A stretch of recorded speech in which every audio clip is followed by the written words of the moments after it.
Hey everyone, this is Elenbaas from Nightlight Astrology, and today we are going to look at your sun and rising sign horoscopes for the month of February. Joining me today is my friend and colleague Alex Amorosi. You guys know Alex. He comes on every month to help me break horoscopes down for you guys. So it'll be nice to have him back today in the new year here. Um, Before we get into it, as always, don't forget to like and subscribe, share your comments, click the notification bell if you want to know when I'm going live. Or when new content has dropped, you can do that. You can find a transcript of any of my daily talks, including today's, on the website, nightlightastrology.com. I want to take you over to the website right now because there is a new page that we're premiering on the website, which is a monthly webinar series that I will be doing. These are talks that I'm doing now once a month that are geared more toward beginners or casual, casual consumers of astrology, as opposed to like serious or advanced students with like my masterclass series or my year-long training programs. So the first of these programs comes up if you go to nightlightastrology.com and you click on the events page. You'll see a live events. You'll also see it on the homepage. Scroll down and you'll find my first talk, which is coming up on Thursday, February 15th from 7 to 9 p.m. Eastern time, called The Outer Planets in Our Relationships. This is part one of a three-part series that I'm doing on the presence of Pluto, Neptune, and Uranus in the natal chart and in transit when it comes to our love relationships. So in this first part, we'll be looking at the symbolism of Pluto when it is contacting, say, the seventh house or Venus in your natal chart or by transit. We'll be talking about what Pluto does and how Pluto works when it is influencing romantic love and relationships. So if you're interested in that, you can go over to the website and sign up. And when you do, you'll get a link to the talk. If you can't make it live, you will also be sent a replay of the talk to download. And would love to see some of you guys there. So check that out. It's a new series that I'll be offering once a month, monthly webinars on different topics in astrology, geared toward anyone. So you could be a total beginner and be involved in this, or you could be a more advanced student, find something valuable from this series. So anyway, thanks for considering that. Check it out. Let's see here. Now, on that note, I'm really happy to bring Alex back for horoscopes this month. Hey, Alex. We're back. And action. How's 2024 been for you so far? Actually, pretty good. It's been pretty good. Yeah. You know, it's funny too. It's good to be back. Like I had a very Elenbaas Christmas, I called it, because we were recording all of those horoscopes for like three a week going. So it's nice to be back with you. And it feels like, I don't know, I don't want to speak too soon, but I feel kind of open this year. I feel kind of fresh and some possibility, and got some cool things cooking for the year. So I'm excited. How about you? Yeah, I mean, I'd say the first couple of weeks of January were totally bonkers because we had, 1,900 people support the Kickstarter, 1,900 Amazing. plus, and we were distributing rewards to people. Yeah. And so when you got 1,900 people that many of which need an reward fulfillment or whatever, our staff, we were super busy the first couple of weeks. So things have settled down a little bit now, and I've been able to like get back into writing my book again. I took a month off Instagram because I was with that much work. I was like, you're a distraction, Instagram. I love you, but you are a distraction for me right now. So, I took a month off, and but things are slowing down, and I feel like Pluto moving into Aquarius has already I've already been working with that, and it's not been. It feels more like my galaxy brain has been like Pluto and Aquarius. My galaxy brain is turned on and I've got like a million ideas. Oh yeah. I was thinking the same thing with that train. I felt like it actually felt like a big exhale when Pluto moved into Aquarius. And it felt like I had a million ideas of things I could do all at once, and really cool ideas. Like it almost, I would have mistaken it, with Pluto moving into an air sign for a Uranus transit. And I do have a Uranus transit going on at the same time, but it felt like here's about 15 possibilities you've never thought of doing before. And wouldn't they be cool? Yeah. So that's been a really interesting, and it also feels like when Pluto moving out of an Earth sign, it feels like that sort of structural angst has lessened a little bit. And it's more about like the realm of the mind now that we're in air, Yeah, for sure.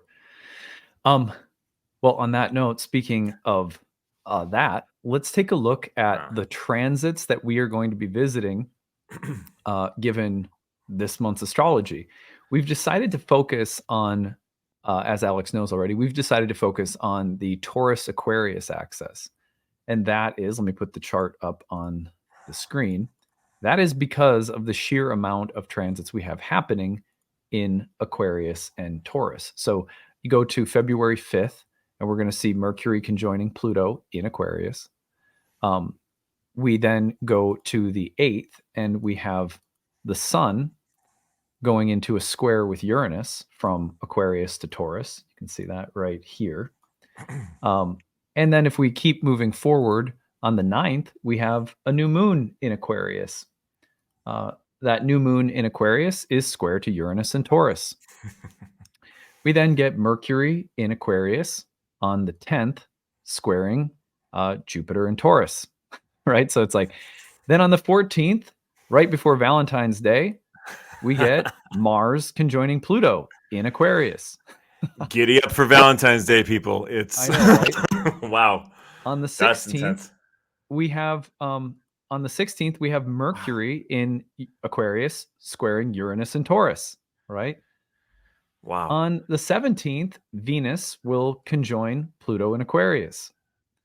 On the 22nd, we'll get Venus and Mars conjoining in Aquarius. That's on the 22nd. And then on the 24th, we get Venus in Aquarius squaring Jupiter and Taurus. This sounds like. And then on the 27th, we get Mars squaring Jupiter and Taurus from Aquarius. Jeez. I know, it's just unbelievable. So that from the beginning of the month through the 5th through the 27th, we have, let me just count them up. 1, 2, 3, 4, 5, 6, 7, 8, 9, 10 aspects in Aquarius or Taurus or between Aquarius and Taurus. So this is wild, Adam. I know, this it's really busy. It's so really like busy. What we thought would be the best use of our time for everyone out there who's listening to this is to focus on the whole sign houses of Aquarius and Taurus and just talk broadly about that axis and what it means that it is being activated. The topics of those places are going to be popping for you, no matter what your whole sign, what your rising sign is. We recommend listening to your rising sign. Of course, you could do so for your sun sign, but for example, if you're an Aries rising, that is going to be your 11th and 2nd houses. If you're a Taurus rising, it's going to be your 10th and 1st. So around the wheel we go, looking at the square between two whole sign houses. And we feel like, given the sheer amount of dynamics happening between these two houses, you should just be aware of how the topics of these two houses might be interrelated this month. Because that's start to finish, that's really the story of February. So that's what we're going to do. This is a really interesting sequence going on here, Adam, because you begin it all with Pluto. And then Jupiter mediates it, but then you get like a rocket ship launch into somewhere new with Uranus from that. I mean, it's a really interesting sequence for all these planets. And air and earth too, like understanding the archetypal combination of air and earth.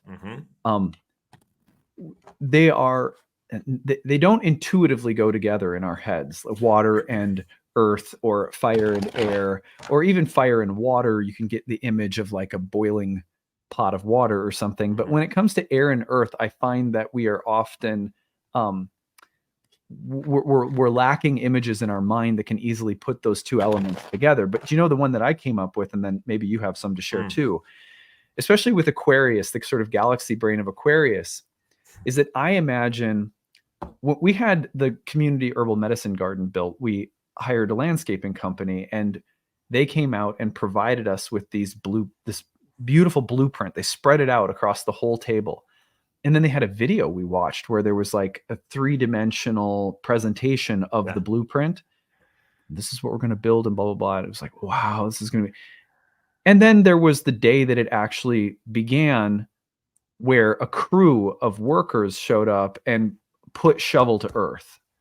Used some machines and started actually shifting things around. So I keep thinking about the ideal, the design, the Platonic archetypal realm in Aquarius, and the need to bring that into Earth and actually hit the soil with the idea.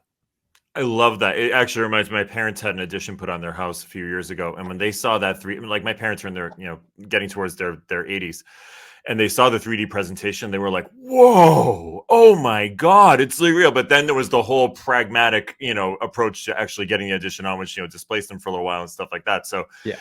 I think there's something with air and earth too, where they can get along because they're practical in a lot of ways. They're thinking in very practical terms.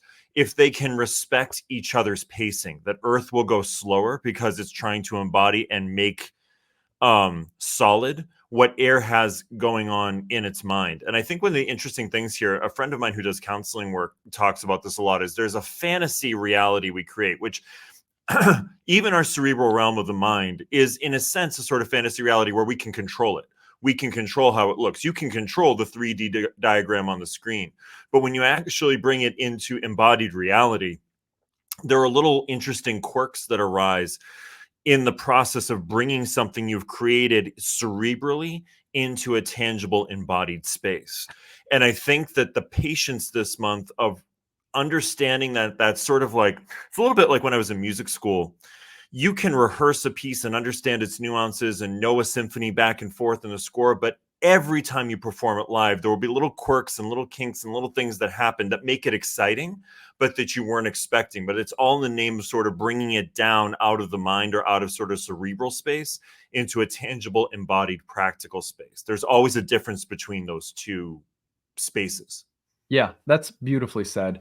There's the other thing is that, in the realm of air, you think Libra, Aquarius, and sometimes the aversion that those two signs have, in particular signs of Saturn, to the imperfections of social experiences. Someone didn't say something quite right, or the tone of voice, or the social protocol was off, maybe for Libra, or I love humanity but I hate humans joke that we say about Aquarius.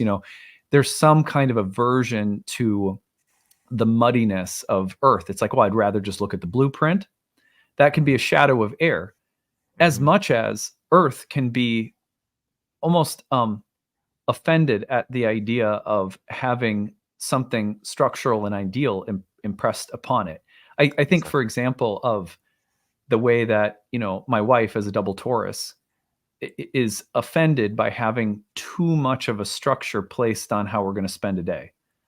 It's like, Taurus, she loves rhythm and routine and flow and ease and stuff like that. But if it becomes like Saturnian, if I'm like, okay, we're going to do this and this and this and this, she's like, oh, that doesn't feel easy. That doesn't feel. So there's something naturally resistant about Earth to being shaped into something ideal. It's like Earth wants to crumble and shift, and it needs some kind of, it is formal, like more so than water, but it doesn't, it's not a fan of conformity in the way that air is. Not by conformity, I don't mean do you know what I mean when I say conformity? Yeah, I think, like, one interesting thing that happens with earth signs is I think they get a label sometimes of being controlling, but I don't think that they are, in the sense of where there's all the earth signs, even Capricorn, have a sense of organicness to this. Capricorn maybe has a little bit more chaotic sense to it, but there's a sense of like the goddess is involved. We're in a receptive sign, we're just molding the clay as we go. But I think air signs can, and I don't mean this in a disparaging way at all, there's more of a sense of control in air signs because it's in the mind, and you can control what's in your mind. You can create the most beautiful, fantastic, like a plan. And by the way, Saturn, I have Saturn can square my sun. So I love a good plan, and I love a good sense of like, this is what we're doing today. We're doing this, this.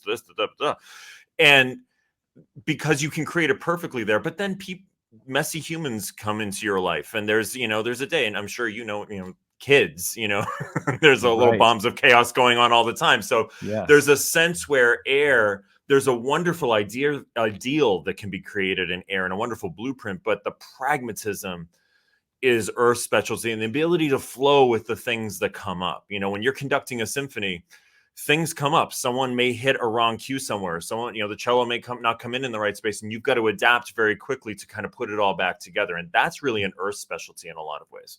Yeah. Well, on that note, let's dive in. Let's take a Yeah. look at our Aries signature for the month, and I think we'll reverse the order. I usually lead off with Aries, and then we alternate. But let's do it in reverse. What do you think about Aries rising with the combination of Aquarius and Taurus in the 11th and second? I think this is really interesting for like, starting to get a sense in Aquarius, especially with Pluto's recent ingress here in your 11th house of o- am I being true to the social networks and the structures of my social life that may be really that are truly supportive? Am I holding to too much of an ideal with them? Am I saying like, they have to be this way, they have to interact in this way, I need this type of person in this place, and that sort of idea? And that now squaring your second house, where there's like, okay, taking the ideas that you're getting from your networks, the ideas about your networks, the ideas of the people in your networks, and the people who are sort of in your social space, or the benefactors that are supporting your career. And are there tangible, real world, pragmatic results that are coming from that? Like, for instance, and again, I don't mean this in a disparaging way, but it might be something where it's like you've been doing a networking group for a long time, but are you getting clients and money from the networking group? Or you've been doing one sort of strategy within a social network, but is it actually bringing you something where it uplifts your worth or it uplifts your sense of value? I think it's looking at the difference here between there's an idea I have of how this should be working. And then in the second house, is it actually producing me some money? Is it actually Mhm. producing me some sense of worth? Is it actually producing me a sense of value? And I think Jupiter is such an ally for you in your second house in that regard, in assessing that. Yeah. I Yeah. drew two tarot cards to try to fill out the description a little bit. I drew the Knight Oh, of interesting. Swords and the Queen of Cups. And if you think about these two energies together, you're really looking at Aquarius with the Knight of Swords, and you're really looking at Jupiter in Taurus with the Queen of Cups. Mhm. Um, the interesting contrast is that in the second house, if we take the Queen of Cups as representative of the second house and the Taurus energy, we're seeing someone that's trying to establish peace, a degree of peaceful sovereignty. So you think of the Queen of Cups, you think about a matriarch, you think about a kind of like empress or queen figure with Jupiter in Taurus, whose primary concern is with ease and flow. Um, uh, it's a smooth operation, and the Queen of Cups is in control of something. She's gentle, she's sensitive, and she promotes prosperity, peace, abundance, but mostly through a kind of calm, fluid way of being. She's interested in that. Knight of Swords as Aquarius in the 11th is all about the conquest of new ideas Mm. and like airy, actionable. I mean, look at he's just springing into action, and it's kind of dramatic. I mean, the Knight of Swords is much more about the kind of entrepreneurial ideas that might be taking off like wildfire right now in your mind or your life, or it's about action and conquest and the desire to transform things, and there's a sense of mission and purpose and adventure and action. Well, either the Knight of Swords is doing those things on behalf of the Queen of Cups, who's trying to establish more peace and serenity, or they're clashing with one another. And Mm. so we have to ask the question, are these ideas and this excitement, maybe around groups, people, career, ambitions, networks of people, colleagues, are these things that I'm getting excited about? Are they helping me to create a resource pool of peace and prosperity? Or are they turning up the heat and actually threatening this? Sometimes we get excited about things and we think for a minute about the stress that will be involved with them. We might realize that, oh, actually that's undermining the most important thing I want, which is peace. So as exciting as that opportunity is, if it's going to make me busier and more frenetic and crazy, then I need to think twice about it. On the other hand, sometimes these actionable ideas come in and they're in service in the long run of helping us create more peace and prosperity. So they could work together or they could be at odds. Yeah, I love that. I love the use of the tarot with that too, Adam. I love the images are so helpful with it. I think so. I've been bringing them in more and more lately because they give me new creative ways of looking at it and get me out of the familiar language that I always fall into. You know Yeah. what I mean? Oh yeah. Oh, I know that. It's just I so know hard that. when you're Yeah. people out there, if you do astrology content, you know that when you are doing horoscopes, it's such a tricky dance because you're trying to describe things that can be applicable for thousands of people, and you're not working from the individual nature of a birth chart. So you need to find what's archetypally and thematically general enough, but you have to find ways of describing those general patterns in ways that are more nuanced, and that means you're constantly having to find new language. Mhm. Which is why having a conversation between Alex and I or using some cards is really helpful. Yeah. But anyway, just a little behind the hoods, under the hood of the astrology program. All right, let's go on to Taurus in the first house. I'll start this one off. I'm a Taurus rising, so this one's kind of fun.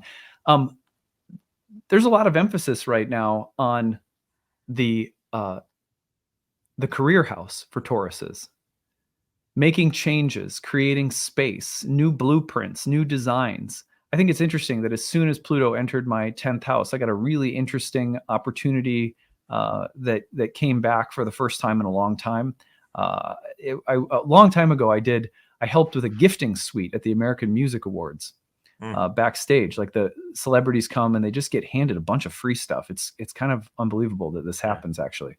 But part of that suite is like, there's a massage chair and there's palm reader and like that kind of thing. Sure. So right as Pluto entered, I got invited to come back and maybe do some more. And I was like, oh, that's interesting. I hadn't thought about that for a while. And um, uh, and all of these, we're rebuilding the website. We're designing the donation-based reading clinic. I'm redoing just a ton of things with our programs. So it's like that just galaxy brain blueprint is spread out on the table for Tauruses in their 10th house right now. Yeah. Like Yeah. there's a need for transformation of the big picture ideas that are guiding or structuring your professional life or your public image or something like that.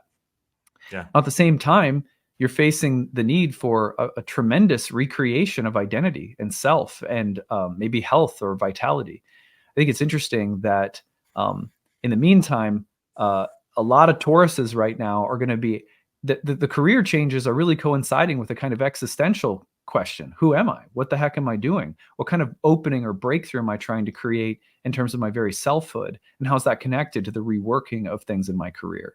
So those two, that's how I see the two connected right now. Yeah, I could see along the lines of what you were saying, Adam, there's a sense of, Aquarius to me, and I've been thinking a lot about it this way, is Aquarius is systematic information. It's about putting the dots together in a sort of way that makes sense in a sort of bigger framework, like the galaxy brain. I love the way of describing that. And I'm wondering, with Pluto coming in here and then, Mercury hitting Pluto and then Mars and Venus all hitting Pluto within a very short span of time, there's a sort of activation of like so much possibility hitting you or different ideas hitting you in ways you had not expected or very innovative that may feel overwhelming. And I think the check I would use is, this is so exciting. These are amazing ideas. These are amazing blueprints. Is it in line with the person I'm becoming? Is it in line with my goals for myself, my identity, my body, my health? Because, Taurus risings have had Uranus in the first house for a while now and really kind of jackhammering open a whole new sense of identity. And I think I would check the idealism of Aquarius against, does this fall in line with the values of who I am now? Is this something I want to do from a space of grounded, organic embodiment in my changing or new identity? Right. Yeah. Right. I drew two cards again. The Eight of Wands and the Four of Swords, which is really interesting because it suggests swift, unimpeded progress and development, which is very Jupiter Uranus in the first. Well, meanwhile, there's a kind of memorial happening in the 10th. It's a kind of contemplative rethinking or time and space to sit back and really reflect and even rest and meditate. I think of the Four of Swords as a very meditative card. It comes right after the Three of Swords, which is heartbreak or relationships ending, or there's three swords through a heart in the Three of Swords. The four is kind of like reflecting in the wake of loss. Mm. Now, I don't think that this is a tragic loss. It could just be that you're, I mean, like at a funeral, you're reflecting upon the mortality and ending of things, and from that space, sort of mediating the start of something new. But there's this simultaneous image of swift, unimpeded progress, along with a real kind of reflective, contemplative space that includes reflection on mortality and endings. So Mm. that's really, it feels like Pluto in the 10th, for sure, with the Four of Swords and the Eight of Wands in the first. There's a lot of Yeah. this Yeah. reflective period of remaking, rebuilding, thinking, looking at the ending of things. This will also come as you're, in another sense, moving ahead really rapidly.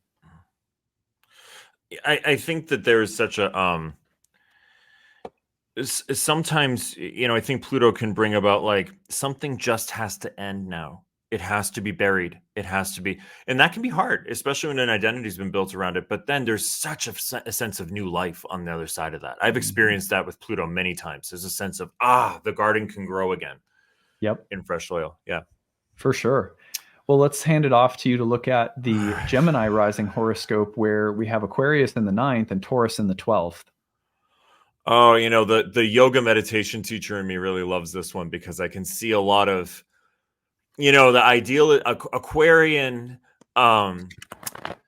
meta ideals in the 9th house. There's a whole new sense of like using spiritual technologies and understanding how they work, or understanding new belief systems or new technological systems around, that not necessarily like electronic technology, but like systems that order your belief, or systems that help you understand or make sense of the world. But it's also squaring this, I don't know, I keep seeing that Jupiter as like the need for solitude and embodiment, like going on a yoga retreat, or even just a solo day retreat somewhere, like where the mind is so alive with all these new ways of seeing the world. Like maybe a new system, like astrology comes into your life, or tarot comes into your life, and it totally like blows your mind, and it totally blows you open to a whole new like set of possible ideas about how the universe and the cosmos are structured.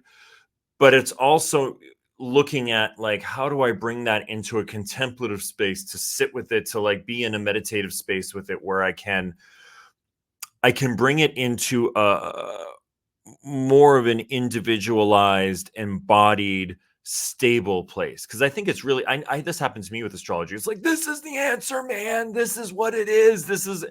And then there's a sense of, well, let me make this practical and embodied to me, and let me bring it inside of myself. And I think that Jupiter Uranus to me really strikes me as sort of a quiet meditative space where you take these ideas and really pull them into your a more solid space within you. That's really interesting. The cards that I pulled gave me an angle on these two that I never would have thought of, Alex. Let me show you. First of all, I pulled the Ace of Wands, which to me is totally fitting for the Pluto energy in the 12th, maybe even the coming influence of Jupiter Uranus the Pluto energy in the 9th, and the coming conjunction of Jupiter and Uranus in the 12th. The Ace of Wands appears as a new inspiration, a new vision, a new conviction, a new value or belief that's speaking and requires action. So I like this as a time where something new is starting, and it might be the seeding of something new that comes from a change of mind, or something like that. But then these next two cards really got me thinking. So the next two cards are the Six of Cups and the Six of Swords. And notice that in both of them, we see the image of a child. In one, the child is with probably a mother or a parent being ferried across the water with six swords in the boat. This is typically read as like a bridge over troubled water, like a departure from a trauma, or moving on beyond or past something that was difficult, leaving it behind and seeking out a new beginning in a, sort of like I almost think of a refugee, Then you see the Six of Cups, which is really the exchanging of gifts and sweetness and affection between two children. And so I was looking at this and I thought, okay, put these all together now. Let me just see if I can get them nicely displayed. Put these all together, and what I see is, okay, the 12th house is often associated with like exodus, like having to leave or being um, a stranger in a strange land, or even being in exile. And the ninth house is associated with our beliefs, but it's also associated with long journeys. When I put all this together, do you know what comes to my mind is the idea of leaving something behind that has been troublesome in the past for the sake of a more innocent or safe space. Agreed. It's just weird because you wouldn't necessarily think that the combination of the 12th and the ninth, like as you said, the first thing that comes to my mind is, oh, you're really shifting your belief systems. Yeah. And looking at doubts and underlying fears and concerns. I could also see this as the seeking out of a totally new space because you need to get away from something that was just not working anymore, or that was unsafe or traumatic. And maybe that accompanies maybe that can be defined as in the ninth house as in a journey to get some kind of space or perspective. And in the 12th, a journey to be liberated from something that's been troubling or oppressive.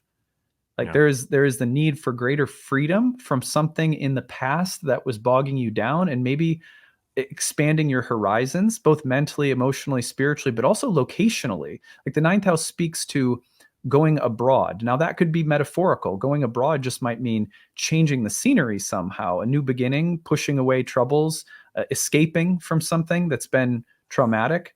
Those are images that came to my mind. I never would have thought about it like that. Makes a lot of sense. And I think also when we're able to truly heal and move past something or integrate it, a sense of innocence does return. It's never quite like when we're children, but there's a sense of openness that begins to return, that I know as I've healed my own traumatic stuff, I was very closed, and then it just feel like, oh, I can just be open to possibilities again, and interest in, the magic of the universe again. Yeah, absolutely. Yeah. Well, let's put the next one up. I think we came up with some good ideas for you Geminis out there. We're going to talk to our Cancers out in the audience now, between the 8th and the 11th. What do you think about this one? Actually, is it my turn? I think it is my turn. Go for it. Yeah. Yeah. Okay. So 8 and 11. First of all, the place, the 8th house, we've talked about this many times. So, you guys have heard me say this before. When we say that it's the house of death, it's not quite accurate. It's the house of debt. And debt, is another way of talking about debt, is also about reciprocal exchanges, right? So, for example, I take out a loan, I pay it back, and in exchange for the loan, someone might make a little interest on the loan, so that there's some reason for them giving out their money to someone else. Mm-hmm. So there's that kind of relationship, whether it's in the financial realm, the emotional realm, psychological realm, the give and take, exchange of power. I'll give you this if you give me that. I owe this to you and I'm indebted to you, and you owe this to me. The agreement between a landlord and a renter, something like that. Mm-hmm. All of these kinds of things, whether it's credit cards, and there's clearly ways in which we are capitalizing on one another and taking advantage of one another and being used. And then there's also this entire realm of like soul contracts where the give and take is beautiful, and we heal each other and we grow each other up. But this is all, properly speaking, the realm of the 8th house. And it also has to do with when we talk about death, what we're saying is that we all come into a body and we end up having to, we pay the piper. We have to, there's the coins you have to pay the ferryman, and I forget which cultural myth that is, but it's like, you have to pay the ferryman when you're dead and you're going across the river. Everyone, in order to come into a lifetime, the price is death. Yeah. And we pay it because we're like, well, that's fair enough. This is a magical place to be alive, so I'm willing to die to do it. And that's the concept of the 8th house, is that kind of give and take. Well, when you put that against the 11th house, which has to do with our friendships, our partnerships, in a larger societal sense. These are the groups of people I belong to. These are the people that I share something in common with, have similar aspirations, that I collaborate and work with toward the realization of my dreams and aspirations and hopes. Now we're talking about the contracts that exist with such people and such groups and such communities. And what will we give them? What will they expect from us? So it's not just, eighth house might have to do with individual people, marriage, a partner. Oftentimes it's more interpersonal soul contracts. When it connects with the 11th, you're talking about social contracts. Yeah. The larger social. So transformation of social contracts. That's what's up for review right now. I know it's very interesting to me that, my wife, Ashley, she's a Cancer rising. As this is coming through, she's returning from her maternity leave to start teaching her herbal training programs again, which she hasn't done since about the pandemic, right before the pandemic. So that means that there's like a social contract that's being renewed in her life between a community of people, the people interested in herbalism and so forth. And this give and take that's there, And so I find that really interesting. I find that, just an extremely one simple expression. But the point is that you're looking at new social contracts, new groups of people, new opportunities socially and collectively for where you're going to be aligned and how you're going to be, who you'll try to advance your agendas and your ambitions with, and also what kinds of deeper soul contracts that will involve you in. And I think that's the changing landscape for Cancer risings right now. I love that. I might be projecting a little from my own experience here because it's something I've been learning over the past 6 months or so. But I think in the eighth house, I find people with strong eighth house placements are often thinking a lot about emotional, energetic, or financial credit and debt. There's a lot of sense of like the give and take, and I owe someone or they owe me. There's a lot of that feeling of owing going on in the eighth house. And I'm wondering if, Aquarius can have, again, in its mind, this sense of there are sort of ideals with that, right? There's right relationship. There's how we interact with each other. There's exchange of energy that is sort of right or correct. And I'm wondering also, though, when you go into the worlds of, again, messy humans, it's not always even the exchanges we have. Sometimes we're giving a little more, giving a little less. Sometimes people in our lives are requiring a little bit more of us, or maybe we're requiring a little bit more of them. And I think that if there's some flexibility and give and take this month in your social networks, and not knowing that like there may not always be an exact evenness to every karmic contract, and that is actually part of the karmic contract in a social sense, is that sometimes we pay back what someone gave us a few years ago or in another lifetime or whatever. We give them our time, our energy, or whatever it is. That when you're putting it in the context of the 11th house, there in that sense of, it's okay if it's not all completely even. It's okay if it's not all ideal. Sometimes there's a greater system working behind the scenes that can be very healing if that Jupiter particularly is allowed to take hold a little more in the 11th house. Right. Yeah. I drew 2 cards to help elaborate. Let me hold them up. So we have the Judgment card and the King of Wands, which is interesting because there's a number of different ways that I read this initially. One of them is that, there are things that are ready to come back from the dead and to express themselves. And I actually remember the 8th house as a place of contracts. But one of the things that Pluto can do as a planet that's not just associated with death, but also revitalization. And, Pluto is very much an awakener of dormant or stagnant energy. It awakens it in the same way that a volcano will, sort of erupt and release this energy that has all the sleepy metaphorical island folk going, oh my God, the thing is awake. The thing has come to life again. And obviously that could be really destructive, but it can also be, there's something about nature releasing its power from time to time, even though it is destructive. And I don't mean to at all make little of that, but it is creative. There's a creative force that's released in nature. And I see the Judgment card as really speaking to Pluto in the 8th house, awakening something within Cancerians' lives right now. And now that the power of that awakening can shake things up and maybe even be a little destructive, but it's a kind of wake-up call. The bill is due, or the energy is ready to be released, or something that's been dormant is ready to be awakened.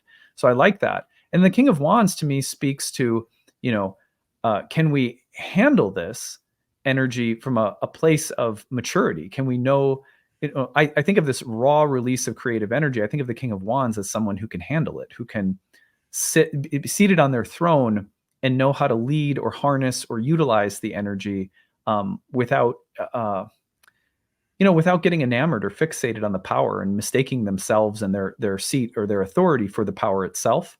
Yeah. There is also maybe questions about leadership, or who is it in a position of power that we're seeking to align ourselves with right now. These are both very powerful cards that I think could also speak to, who or what we consider to be genuine sources of authority and how we're aligning ourselves with them. And that also has to do with the 8th and the 11th, because the 11th was really associated with powerful people that we may align ourselves with. To me, that along with the Judgment card suggests discernment. Like, don't align yourself with just anyone. Be sure that anyone or anything that has power and authority that you see as promising, as energizing, be careful, because the Judgment card suggests that you may pay a price later if you're trying to do something for the sake of expediency or opportunism or something like that. It's always being careful what you bring back to life. Pluto, when we're having a Pluto transit, I think that thank you for giving me this way of thinking about it, because I hadn't thought about it this way before. But I think Pluto will revitalize the things that should come back to life, and there are certain things that they just need to go. It's just done, and knowing that discernment is really important with that. Yeah, for sure. All right, let's move on to Leo. We have Aquarius in the 7th and Taurus in the 10th. Am I up, Adam? Yeah, sorry. Okay, sorry. I'm like, I feel like I need a card deck too. So we bring one next time. I will. I'll bring. I have a set that I actually really like. So here we go. Relationship and career. So I think that there are some powerful seismic shifts happening around relationship, the ideas about relationship, the way you construct relationship, the way you hold yourself within relationship in the 7th house, and that affects, the 10th house, I always say is not just your career, but it's how you're seen in the world, the image that you have in the world, the way that you're bringing yourself out into the world, the higher ideals that you hold for that. I'm thinking of this as the resident Leo rising in terms of my life, of how I'm making some shifts and changes in the way I conceptualize my career and what I do that are very much based on shifts and changes that have happened within my relationships in the past year, especially my primary relationship with my partner. And so there's a way where ideas that are being generated, one of the things I'm finding with Michael is when you're with someone and they're in your space and you're close to you, you generate these really interesting ideas that you had to consider because they know you or get to know you in a very intimate way. And then there's like a thing like, oh yeah, I could try this with my career. I could try this, or I never thought that I would actually do something in this regard in my career that comes from an idea space that's generated in the synergy between two people. And that doesn't have to be romantic. That can be within friends or people who know you really well, but it's helping sort of transform the philosophies of how you see yourself in the world or how the world sees you. That's how I'd go with that. And that's heavily influenced, by the way, people from my own life right now. So go from that. Few cards to hold up. These I drew 3. You're going to see the Hanged Man. Let me just put these out. The Wheel of Fortune. Sorry. You're going to see the Page of Pentacles. Interesting. And the Hanged Man. Interesting. So when you put these, I'm going to kind of fan these out here. Put these together. And first of all, one of the interesting significations of the 7th house, because it was the place of the setting sun, was the completion of a cycle. So the daytime is over, right? That's the 7th house. And now we begin something new. I think it's interesting that Pluto entering the 7th, although it could very well affect our, for Leos, could very well impact relationships. And maybe there's some tie between relationships and career. It also speaks to the turning wheel of fortune and the end of a cycle and the beginning of a new cycle in a broader sense. Yeah. When I see the Page of Pentacles and the Hanged Man, I think, yeah, we're at the precipice of an entirely new cycle. There's an opportunity here represented by the Page of Pentacles, which sometimes will literally show up as an enthusiastic person, sometimes a younger person, or someone with an idea. It could be ourselves as well, embodying the page. But the page really strikes me as the Taurian energy in the 10th, Jupiter, Uranus, excitement about an opportunity or an endeavor in business and career, something with financial or material ramifications. But because we're also at the outset or the completion or the resolution of some kind of greater cycle, the Hanged Man comes in as a juxtaposing card and says, you're in a liminal space. You have to wait and see. And there's a kind of purification that's going to happen as you sit between worlds for a minute. And the page might get frustrated by the Hanged Man. But if the page is patient, as the great virtue of the Hanged Man is a sort of contemplative patience and a sacrifice, a willingness to sacrifice and hold things in suspension, then your world can get turned upside down. A new cycle can begin that looks very, very different and is very exciting, but it requires moving through some kind of liminal space at the moment. And that might be indicated by the seventh house energies, which again are not just about relationships, but also about closure, the end of the cycle, the place of the setting sun. Yeah, I love that. I think one thing I've discovered is, and it's so cliche, you hear it in spiritual circles all the time, but you really do have to let old things go to move on to something new. And I know I've been saying this over and over, but it's just been such a lesson for me because I never even thought you could let things go. I'm like, I'm Sicilian. I hold on to grudges forever. It's like, but at a certain point, it's like this, I've been feeling a lot like this cycle of healing is over and a new cycle needs to begin, but you have to just kind of let it all, the dust settle a little bit to understand where you are. I love that hangman is a great message in that spread. For sure. Yeah. I mean, relational and career transformation, easy. I think there's these other nuances to the 10th and 7th, and they really do. The 7th often is about moving between two different worlds. If you think about the transition from daytime to nighttime, it's a different kind of consciousness that's trying to establish itself. Well, with Virgo, we have the 6th and 9th houses implicated. I always think, okay, first of all, the 6th house Aquarius energy is very much like the ideal of Olympic gold. You don't get to Olympic gold without the 6th house, which is the place of sacrifice, labor, hard work, chop wood, carry water, practice makes perfect. The 6th house is the house, the joy of Mars, god of perseverance, god of overcoming obstacles and hardships. The athlete doesn't achieve all pro status without a million hours behind the scenes dribbling a basketball or whatever. So with Aquarius, the 6th house, to me, all of the emphasis there, especially with Pluto entering for Virgos, suggests a new gold standard. And by that, I mean an image, a blueprint, an idea, an archetype that we start to say that and nothing else, or that, and I don't care what it takes to get there. I'm going to carry this, and it's going to be a great labor, a Herculean effort, a sacrifice, something that we're in service to, even that might be humanitarian, but there's something that we feel is an image as high as the gods and as far as humans can reach toward the gods, that requires our work, our perseverance, our fighting, our active labor. And that is also pinging off from the 9th house revolution of mind and spirit and intellect and philosophy. There's new teachers or teachings or new learning or new travel or new ways of expanding our mind or our horizons that is happening at the same time that we're being impressed by new images that we are willing to now sacrifice for. Even in the ancient world, the 6th house was associated with martyrs. You would die for something. So it can be quite extreme. Now, the other thing would be, I'm starting to get a bigger sense of what I'm enslaved by, what I'm entrapped by, and where I need to seek liberation in my understanding, my mind, my philosophy, my approach, my education, so that I can free myself from something that feels like a constant pushing of the boulder up the hill and it rolling back down. That could be the case as well. Yeah.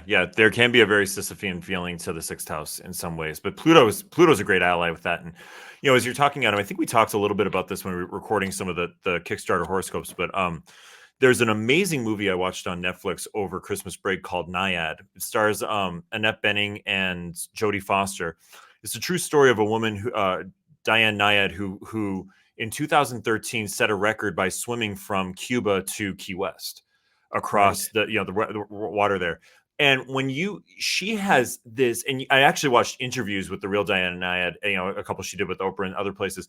She has this determined, I don't care what it takes or what I have to sacrifice at the cost of anything. I'm going to achieve this goal. And it requires, though, as you see this, she has a team of 40 and a boat and all this training, and she fails 4 times before she does it. There's a sense of this sort of, like you were saying, Adam, this sort of Herculean effort and the sacrifice of time, energy, even sometimes relationships necessary to achieve a certain specific goal. And if there's ever a movie archetype that fits what you were describing here, it's this movie that I saw. It's like the amount of nuances that also go into a swim like that, and the currents and the winds and where you are and the weather and all the stuff that happens. It's pretty remarkable to see, but it really encapsulates that sort of sixth house dynamic towards a higher ideal, something I really am seeing in my mind and am willing to put in the blood, sweat, and tears to do. Yeah. I drew a few cards to help clarify. Interestingly, all cards of the court cards and a major arcana, all very similar. So we've got the King of Cups. To me, this speaks to high emotional ideals. So I know that air and earth don't immediately bring to mind the presence of water, right? But in my experience, Aquarius is the sign that feels most like water, even though it's air. And that's because there's so much emotional conviction behind the ideas that we find most compelling in the sign of Aquarius. There's a lot of emotional conviction. In fact, if you ask someone, if you ask an Aquarius, someone with a lot of Aquarius energy, how do you feel? They'll start talking to you about ideas. Mm-hmm.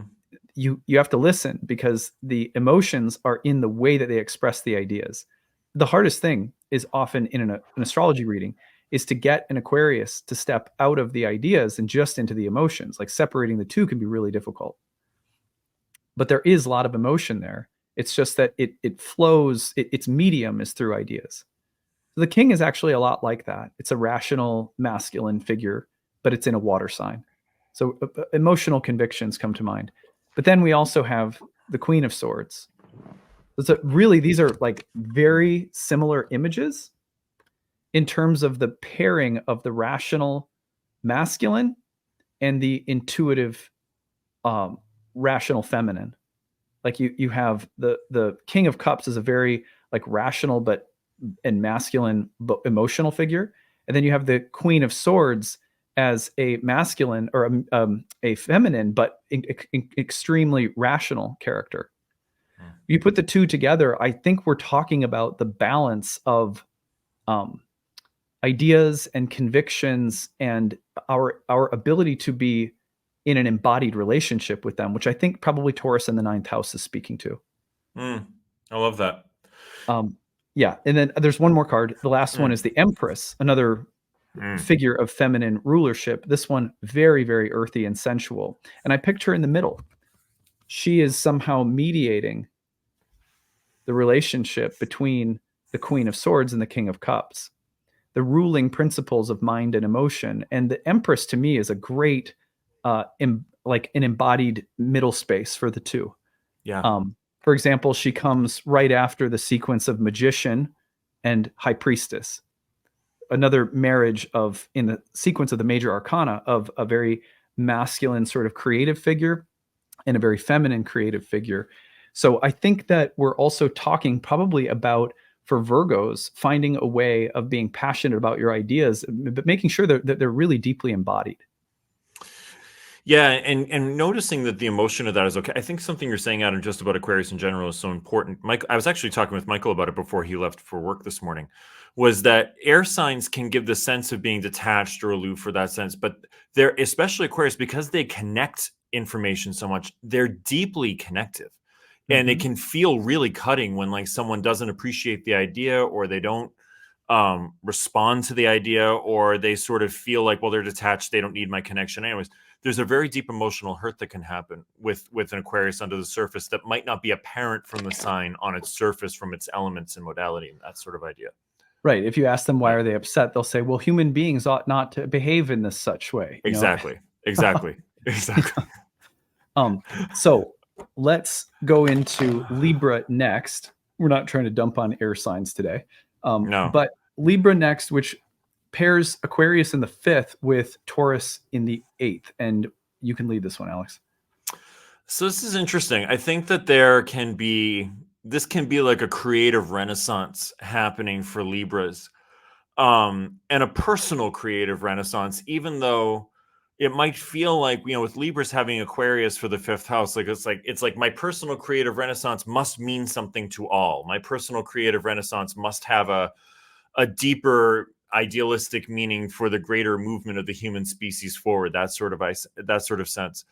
But I feel like there can be, with a 5th house, all these Aquarius transits in the 5th house, a sense of getting a more detached idea of what actually makes you happy, what really brings you personal fulfillment, what actually brings you a sense of pleasure, what actually fulfills you in a deep way.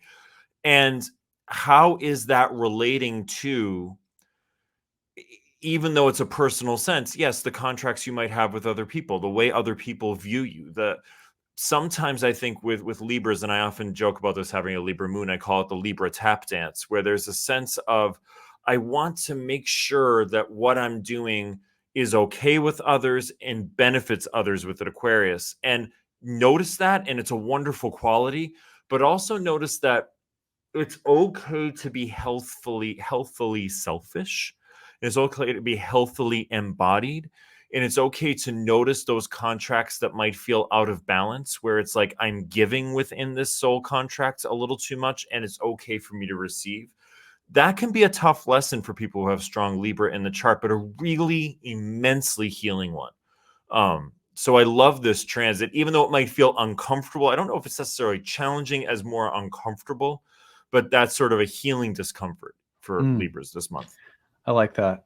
I drew a few cards. Two. So we've got the Ace of Cups, which, among other things, is sometimes a symbol for pregnancy. You can't help but notice that 5th house is active for Libras. Though some people out there may experience this literally in terms of like pregnancy or birth. But the Ace of Cups really speaks to the creative originality and the inspiration and the kind of renewal of creative currents in your life, signified by Pluto going into the 5th house of creativity and joy and happiness, that is derived from being creative. The universe is creative, and we are made in the likeness of the universe. We are endowed with creative ability and creative volition.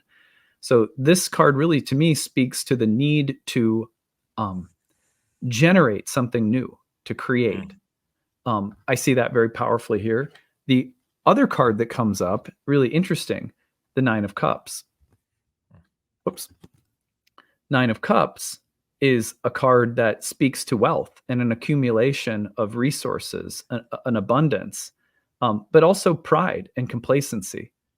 I can't help but wonder if the 9 of Cups in relation to the Ace is about, first of all, 8th to 5th. Is there a patron? Is there someone who says, I have resources that I can give you to start a creative enterprise with, which would be very 8th, 5th house. On the other hand, if these energies exist within ourselves, could we be saying, well, I've got plenty and I don't need to do anything new. I don't need to take any creative risks. So there's a complacency that prevents us from generating something of ourselves. This might also be someone who feels comfortable in the benefits derived from various relationships. Well, husband or spouse is doing well. There's no need for me to do anything, right? But the soul won't be happy with the Ace of Cups if you don't generate something, even a hobby or an interest of your own. So I see these two as speaking to creative resources that are available, creative breakthroughs that are available that can lead to an increase of wealth or happiness, but also maybe some complacency and looking at the relationship between a creative impulse and what other people have, give, provide, deny, or what you feel comfortable with, and the discomfort with taking risks and things like that. Yeah, I love that. I think that, as much as, especially for strong Libra, you can do something that feels personally fulfilling just from your own soul. There's a lot of healing that happens for Libras in that. I think that's a wonderful way of looking at it. Yeah.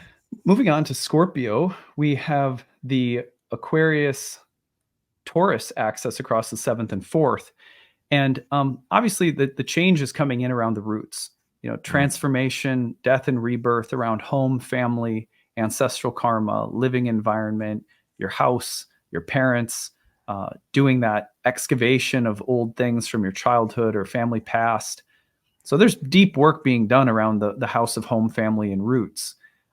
It's happening as there are also some significant breakthroughs taking place around relationships.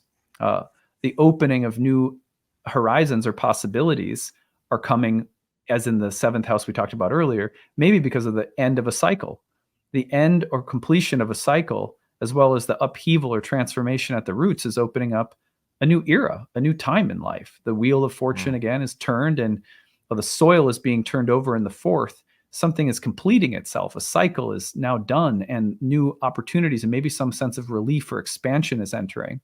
Although still the topics of home, family, and lover relationships as interconnected right now would be maybe the most basic and accessible. Yeah. It's interesting. Like, I think sometimes when, like last night, I caught myself, and the full moon was happening in my 12th house. I was starting, Michael and I were talking, and I was starting to feel edgy. And I was like, I'm starting to turn into my dad here. I can see it. I can feel it. I know it. I'm aware of it, and I'm going to catch it, and I'm going to do this differently. And it's really good for my relationships because I see different patterns that come from my past, not necessarily bad or good, but I could just see like, this is not going to be helpful here. So let me try this in a different way, which is much more helpful. And I think that one of the things that Pluto does in the fourth house so well is, as you were saying, it turns the soil over so we can see some stuff, that some marionette strings that have been controlling us without us realizing it. And that drastically improves our relationships, even for just seeing it. Even when you're just aware of like, oh shit, I'm going into a pattern here that I know is not going to be helpful, or is not going to bring about a result that I want, or is going to be mutually beneficial. When you just see it, it's like, oh, okay, I'm reenacting that. And then the string cuts. And then I'm able to move with more volition and freedom in different types of relationships. Yeah. From that. Yeah, for sure. Yeah. I drew two cards. The two cards I drew, I think, are pretty easily connected. First one is the Two of Cups, which suggests the formation of new relationships, or the deepening of existing bonds and relationships, or an exploration of relationships, both romantic and maybe familial, right? And there's the idea of harmony. Like there's a sense of sacred contract and agreement. It's a beautiful card, especially for Jupiter, Uranus in the seventh. However, it goes along with the Five of Cups, which is, you'll notice 3 cups are spilled, 2 are still upright. This card often speaks to a kind of temporary setback or a losing of something while not everything has been lost. So, I look at this and I go, okay, we're talking about maybe loss, death, rebirth in romantic relationships, but also we're talking about cycles of relationships, of loss and of transformation. The Five of Cups to me speaks of maybe grieving, mourning, letting certain things go. Maybe that's about around home and family. While at the same time, the Two of Cups suggests new relationships are forming. Notice that the Two of Cups mirrors the 2 cups that are still upright in the background of the Five of Cups. So new relationships where old ones are ending comes to my mind, or some loss or letting go of the past, while new opportunities are also opening.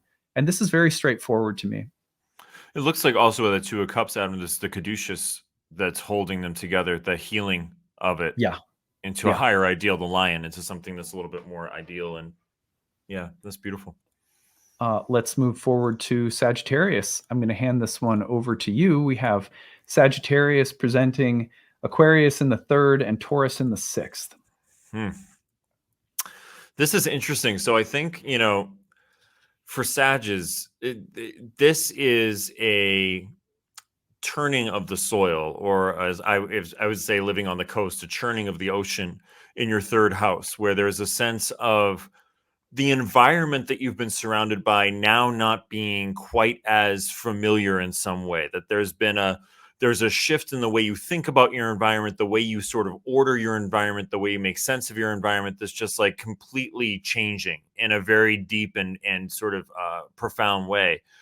But that's also hitting a need for hopefulness in a situation that might feel at the surface like something that is not easy or not possible. But one of the things that Sages do, and again, as the resident Sag sun, I can say this, is we can run well on hope. And sometimes that hope is really helpful, where it's like, I am capable of things that are challenging. I am capable of meeting those challenges. I am capable of moving through them, and I am capable of persevering. And I think that there can be a sense like when we're in a totally new land, so to speak, in the third house, where we are the proverbial stranger in the strange land, that can feel really challenging. But it can also feel really life-giving, and new, fresh beginnings can come from that. And it can expand our horizons, and we can think about things in a totally different way that really alter, and in a profound way, alter our sense of self. And because your ascendant ruler is involved here, Jupiter is involved in Taurus, I think that this does become more personal for Sagittarius this month as well, having this ascendant ruler being part of this configuration across Taurus and Aquarius. It's interesting. I drew a few cards. I drew 2 4s, the 4 of Cups and the 4 of Pentacles. You'll notice that in the 4 of Cups, the looks like a young man who's sitting there with his arms crossed, looking at what he has, but missing what's being offered. So a message about potential complacency getting in the way of receiving something new that could be entirely beneficial. The 4 of Pentacles has something nice to hold on to, a foundation or a structure or the starting point of wealth and power, but is also maybe clutching on too much. Both images to me speak of someone who may have to open their mind in order to evolve or go further. It's like 4 of Cups, don't miss what's being given to you just because you're kind of upset about what is, or you're so fixated on what you have and what you lack that you're missing new opportunities. 4 of Pentacles would be like, you have something nice worth holding on to. Don't hold so tightly that you become miserly or greedy or something like that. I always like when there's 2 numbered cards that split like that. I like to pull up a third to put between them. So here I put up the Emperor in between the 2. So you have, let me just spread them out a little bit more. So you have like this. Whoops, it's hard to do it with the camera. All right. So when I look at this, I think it's interesting that the Emperor, when you put it like this, is looking out of his eye at the 4 of Cups kid who's like emotionally dissatisfied and like maybe missing some opportunity coming out of the clouds. You can kind of see, sorry, it's so hard to do it mirroring on the camera. So he's like side-eyeing that guy. Anyway, when I think about Pluto entering the 3rd house, I very much think about the Emperor coming into the landscape of the environment and maybe trying to inspire change, but dealing with a degree of complacency or stuckness.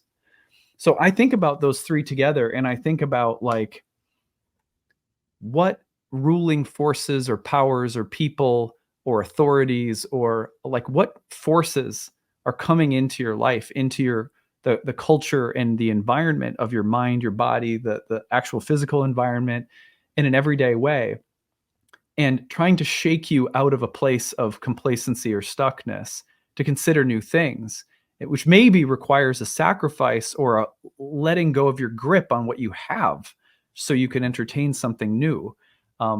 But it's almost like you may have to call on a higher, wiser, more mature part of yourself in the Emperor to kind of look and go, let's not stay stuck in the same old place here. We have to mature our point of view, and we have to become, you've got this, you can do this. Don't stay stuck in disappointment or complacency or clinging to what you have and fear that you'll lose things. You have to open your mind. Yeah. And it's safe to do that. Yes. There's new coming. There's new right available for you. Yeah, exactly. Right. All right, let's go on to Capricorn. Did I get that right? Yeah, Capricorn. Okay, here we go. So we have Capricorn rising. Capricorn places the Aquarius Taurus energy across the 2nd and 5th. Here we have the connection between values, resources, money, and the 5th house, which is the place of creativity. So there's always a balance between, do I have food on the table? Do I have clothing? Are my bills paid? Do I have enough to secure my existence? Do I have help, aid, counsel, support to prop up my life. And then the other question, which sometimes we think of as frivolous or secondary, but is actually just as important, and that is, am I creatively satisfied? Am I happy? Am I joyful? So for Capricorns, I see a real conversation taking place between questions about finances, money, security, possessions, resources, and new ways of doing those things, or new ways of considering those things. But it's in this really important conversation with what looks to be the stirrings of breakthrough around creativity, joy, happiness, romance, pleasure. If the two aren't going hand, I mean, it's easy for a Saturn ruled sign to sort of privilege the structure, the security. But the Taurus energy in the fifth is saying, well, not if you're not happy, not if you're not joyful. Yeah, I was just thinking that, like, I think that when you have two Saturn ruled signs leading off the chart, there's a sense of the pragmatic and the stable and the tangible and the structured is the way to go. And yes, that will always buoy a sense of sort of safety, but there can be a sense, like, I think Pluto, what it might do here is it might reinvigorate a sense of, but is there some passion behind the way you find value and money and worth and value and all these ideas? Is there primal sort of sense of fulfillment?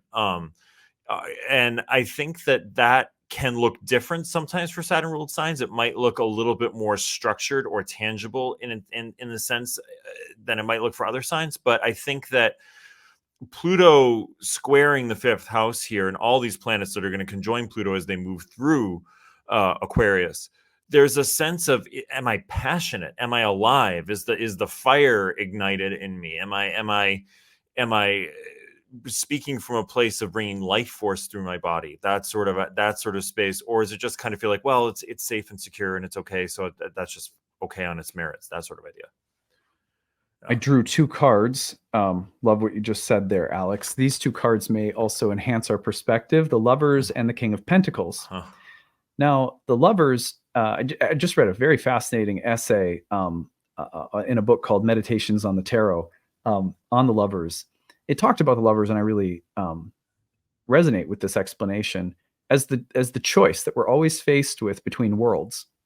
Now, don't take it to be too literally Christian, but there is a way in which every day we choose to inhabit a sacred world, or we choose to objectify the world and use it for selfish ends. And sometimes it changes hour by hour.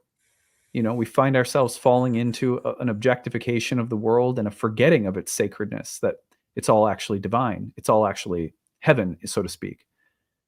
So I think the Lovers and the King of Pentacles come together. For Capricorns, the King of Pentacles, of course, suggesting a traditional material degree of wealth, security, power. The Lovers is also about what world do you want to live in? What's the sacred magical world, and what is the kind of like the bottom line world of hierarchies, power, wealth, privilege, you know what I mean? Mm-hmm. And so I think right now it's like the creative world, the magical world, the sacred world, and the place of some degree of material security or control is coming into focus for Capricorns. That's a good focus for Capricorns. Yeah. That's a really good one to shift around. Yeah. It's very much like I think of it a little bit like the choice of Bilbo to stay in his warm hobbit hole, or to like venture out into the world to take up an adventure that has moral consequence for a world that's bigger than just his hobbit hole. Right. Exactly. We have Aquarius here, which pairs Aquarius in the first and Taurus in the fourth. So for Aquarius rising or Aquarius sun signs, if you're listening to it, this is the house. These are the two houses being activated. So interesting here. So Aquarius, this is obviously like a really big time for you with Pluto now moving into your first house, and basically is now there, except for a couple months this year. There's a sense here where I think this is a really interesting transit, because I think, especially paired with Taurus, you put Pluto and Aquarius and Taurus all together, it is really beautiful to generate and live in the world of sort of 3D constructed ideas. That there are ideals and ideas that come, and they can be monumental, and they can reshape the way you think about yourself, the way you see the world. But I think Pluto here brings a sense of, but is there an emotional charge? Is there a sort of place that comes, the fire that comes from inside the body, inside your soul, that ignites those ideas and gets really tangible action in place on them? And I think the Taurus fourth house can be very helpful here, and especially a nice solid anchor like Jupiter here can be a nice solid anchor of like, you know, a little bit like Adam and I were saying at the beginning, there's a sense of like, I've seen the project done on the 3D construction on the computer, but now it's safe to sort of passionately bring that into the world, even if it's imperfect, even if it doesn't quite match the blueprint I've created for myself, even if I don't, is a very, in the first house, like if I don't match the perfect ideal, and none of us can uphold our ideals perfectly all the time. We're all imperfect. We're all a little hypocritical sometimes. If there can be some flexibility on that and wanting to do better and embodying it, there can be some real action that moves forward here. That's kind of the moving of all those archetypes, I would say. Nice. Yeah, I really like that. I did draw some cards, and the first two I drew together make a ton of sense. The Fool and the Death card. When you think about Pluto in the first house, for Aquarians, you definitely think about death and rebirth.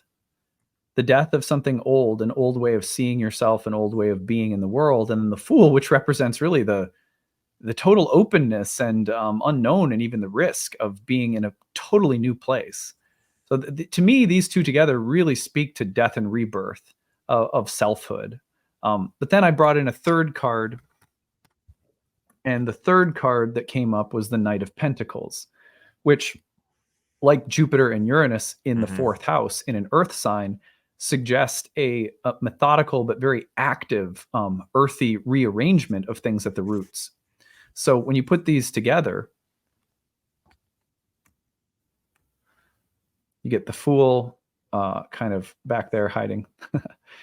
These three, to me, speak to new endeavors, letting go of old things, the adventure of rebirth, with some emphasis of physical, tangible reworking of things at the roots around home, family, earth. The base of your existence materially needs to change. And there's a very embodied, there's a seeking of embodiment that these changes in the first house are looking for through the connection with Taurus in the fourth. You can see those. Love that. All right, let's go on to our last sign of the day. Obviously, we end with Pisces, and here we are. So Pisces in the first. Now this places Aquarius in the 12th and Taurus in the 3rd. Now, to me, when I think of this, Alex, right away, I think about the unconscious material that is going to be intimately tied to the environment that we live in. So the 3rd house, 12th house connection is a little bit like, okay, let's imagine, I'm just making up something that's kind of creepy, but like, let's say you lived in a haunted house, and let's say they were benevolent ghosts. They were not, they were nice ones. But you live in that house, and there's all sorts of quirky, weird things that are going on, and it would never even cross your mind to think, oh, maybe we have some mischievous, very kind-hearted ghosts that live in the house. It wouldn't cross your mind because you can't see it. It's not the first thing you would imagine or think about. It's not on your radar. And yet all of these really interesting changes and fluctuations in the environment are caused from this thing you never thought of or couldn't see. As you become more aware of it, then all of a sudden you have a choice before you. Are we going to sage them out? Are we going to befriend them? Can we hold a conference and, talk about rules and expectations? There is a way in which unconscious material is working its way into a conscious understanding of how it has been affecting and how it will maybe continue to affect our environment, our mind, our body, our local space, unless we address it. So for Pisceans, I really see this as an opportunity for, there's changes happening in your environment, your everyday culture, your everyday life, your mind, your emotional body, the way you think and perceive. The fish tank that you live in is going through a kind of renaissance with Jupiter and Uranus. However, it's doing so in contact with this tremendous Plutonian power in the house of the unconscious. So we either seek to understand where the need for change is coming from within the unconscious, or at least seek to understand what part is unconscious, or we start to, maybe we start to actively notice the signs of the unconscious showing themselves in the changes in the environment, and we begin to journal or reflect. But I think it's about a mediation between the changes, the fluctuations in the mind environment, and the unconscious space. Yeah, and I think that what you're saying is particularly important with Uranus involved, especially with the new moon at the later in the month, that there's Uranus can create the feeling that I have to be liberated and free right this second, right now. It has to happen right now. I have to change my environment. It's going to go. And what Pluto in the 12th house will give you is actually a great gift here. And these planets moving through and activating Pluto is like, where is that coming from? Where is that desire to be free coming from? And it can be a desire to be free, to change your environment that really liberates you, invigorates you, gives you new life, new perspective. But it can also be, quite frankly, one that fucks things up unintentionally, because that desire to be free is actually coming from an old pattern within you, or something that feels uncomfortable, or something that feels like, oh, I just, like the attachment theory is so big right now, but it's that I like that idea of the avoidant attachment. Like, once I get too close to something, I've got to be free, but it could be a really great relationship. And that desire is coming from something older that may be driving you from behind the scenes. But Pluto in the 12th house, man, is that an ally? Man, is that an ally? Because it really pulls stuff up that you hadn't seen before right into the light of day. And again, once you see it, at least you know that there's another possibility there. So really checking this month, like that liberation desire against, where's it coming from? Yeah. Yep. Yeah. Two cards that I pulled that make a whole lot of sense to me. So the first one is the 10 of Pentacles, which really suggests like a beautiful and sort of complete environment. I mean, notice that there's not really one figure that is depicted here as much as a total environment.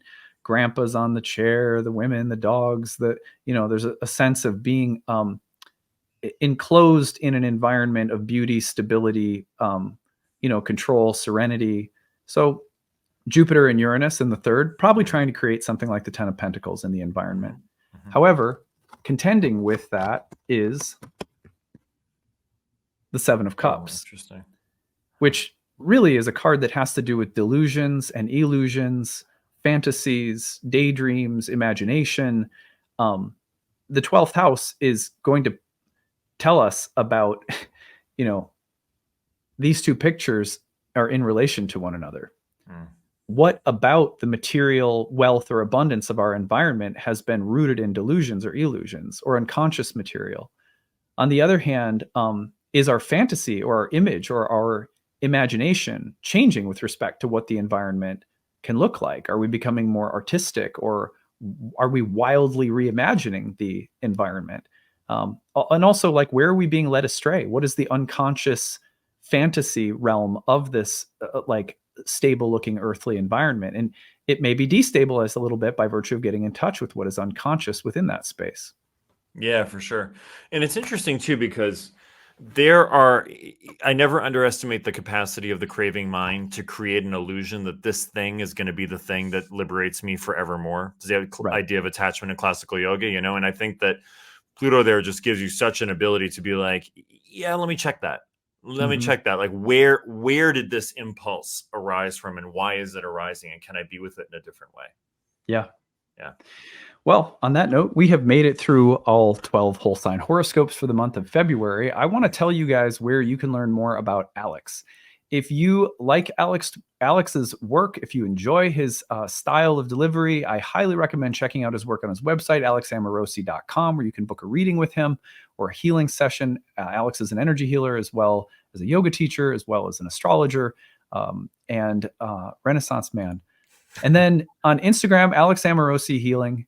You can find him there with regular astrological content. On his website, I highly recommend signing up for his newsletter, where he does full moon and new moon newsletters and things like that. So really good stuff there. Alex, thank you so much for being here. We really appreciate you. And for all of you who participated with the Kickstarter, you'll notice that if you got one of those horoscope readings for the year ahead, Alex was my co-pilot for that. So we hope that you enjoyed those. We got a lot of good feedback about them, that people out there who listened to it really enjoyed it, and we're appreciative that you were there too, Alex. Awesome. I'm so glad to hear that. Yeah. Thanks, Adam. Yeah, you bet. Well, that's it for now. We'll see you guys again next month. Hope you guys are having a great day, and we'll talk again soon. Bye, everyone.